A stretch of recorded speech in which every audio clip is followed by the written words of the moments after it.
The only really the only redeeming facet of support group was this kid named Isaac, a long-faced, skinny guy with straight blonde hair swept over one eye. And his eyes were the problem. He had some fantastically improbable eye cancer. One eye had been cut out when he was a kid, and now he wore the kind of thick glasses that made his eyes, both the real one and the glass one, preternaturally huge.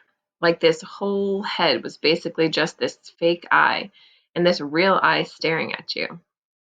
From what I could gather on the rare occasions when Isaac shared with the group, a reoccurrence had placed his remaining eye in mortal peril.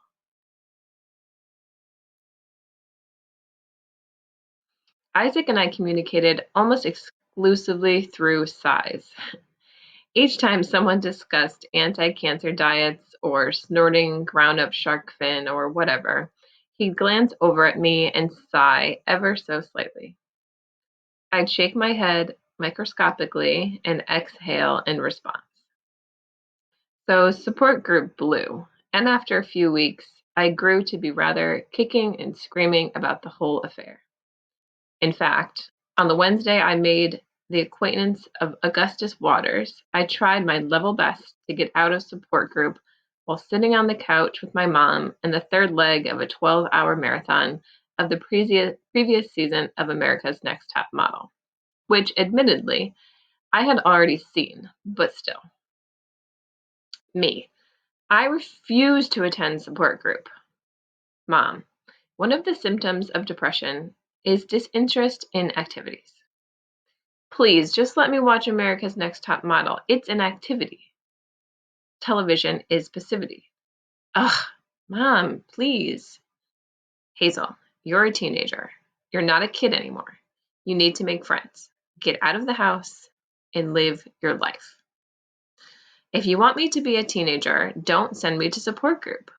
Buy me a fake ID so I could go to clubs, drink vodka, and take pot. You don't take pot, for starters. See, that's the kind of thing I know if you got me a fake ID, you're going to support group.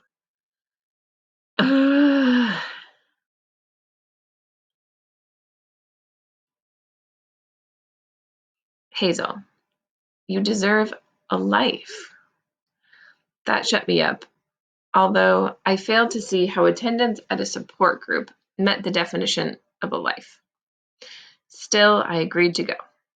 After negotiating the right to record the 1.5 episodes of America's Next Top Model I'd be missing. I went to support group for the same reason I'd once allowed nurses with a mere 18 months of graduate education poison me with exotically named chemicals. I wanted to make my parents happy. There's only one thing in this world shittier than biting it from cancer when you're 16, and that's having a kid who bites it from cancer. Mom pulled into the circular driveway behind the church at 4:56. I pretended to fiddle with my oxygen tank for a second just to kill time. Do you want me to carry it for you? No, it's fine, I said. The cylindrical green tank only weighed a few pounds, and I had this little steel cart to wheel it around behind me. It delivered 2 liters of oxygen to me each minute through a cannula, a transparent tube that split just beneath my neck, wrapped behind my ears, and then reunited in my nostrils. The contraption was necessary because my lungs sucked at being lungs. I love you, she said as I got out.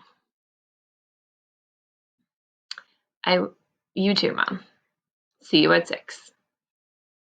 Make friends, she said through the roll down window as I walked away.